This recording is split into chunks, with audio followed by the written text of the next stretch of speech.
আসসালামু আলাইকুম। কেমন আছেন সবাই? আলহামদুলিল্লাহ, আমরা ভালো আছি। আমি খিচুড়ি রান্না করতেছি। আমার বাসায় মেহমান আসছে, তাই বেশি করে সকালে খাওয়ার জন্য খিচুড়ি রান্না করতেছি। খিচুড়িটা এখন আমি মাখিয়ে বসিয়ে দেব। এর ভিতরে সব ধরনের মশলা দিয়ে দিছি: আদা বাটা, রসুন বাটা, জালের গুঁড়ো, কাঁচামরিচ, হলুদের গুঁড়া, পেঁয়াজ কুচি, তেল, সব কিছু দিয়ে আমি এখন চাল ডাল একসাথে মাখাচ্ছি। মাখিয়ে ভালোভাবে মাখাবো।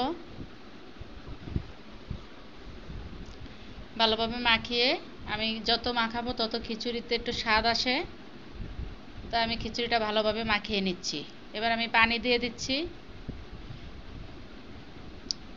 পরিমাণ মতো পানি দিয়ে খিচুড়িটা আমি চুলায় বসিয়ে দেব। এবার চুলায় বসিয়ে দিলাম।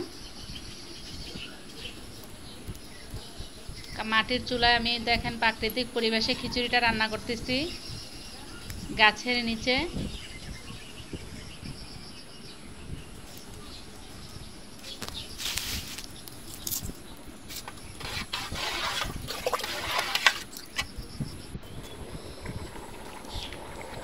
খিচুড়িটা প্রায় কিছুটা হয়ে গেছে, এখন আমি এটা নামিয়ে দমে রাখবো।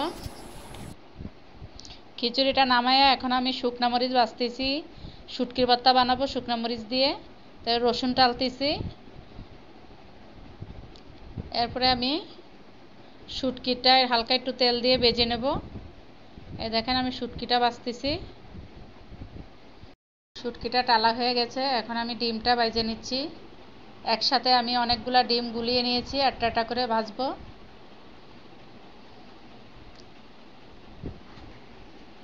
আপনারা কে কে ডিম ভাজি এবং শুটকির ভর্তা দিয়ে খিচুড়ি খেয়েছেন আমাদেরকে কমেন্টে জানাবেন।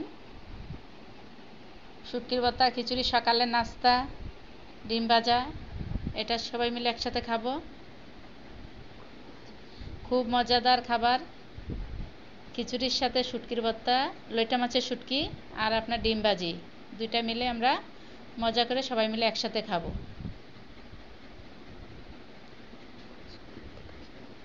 আপনারা সবাই আমাদের পাশে থাকবেন, আমাদের চ্যানেলটা সাবস্ক্রাইব করবেন এবং আমাদেরকে একটু সহযোগিতা করবেন, যাতে আমরা নতুন নতুন ভিডিও আপনাদেরকে উপহার দিতে পারি। এটা আমাদের গ্রামের বাড়ি, আমরা খুলনায় থাকি, কিন্তু আমাদের চাঁদপুর হচ্ছে আমাদের নিজেদের বাড়ি। তা আমি আবার যে খিচুড়িটা দমে রাখছিলাম সেটা আবার একটু চুলায় বসিয়ে নিলাম। নাড়াচাড়া করে আমি খিচুড়িটা নামিয়ে নেব। খিচুড়িটা আমার প্রায় হয়ে গেছে।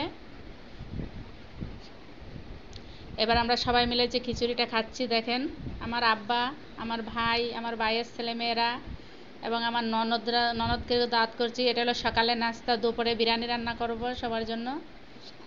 সবাই ভালো থাকবেন, আল্লাহ হাফেজ।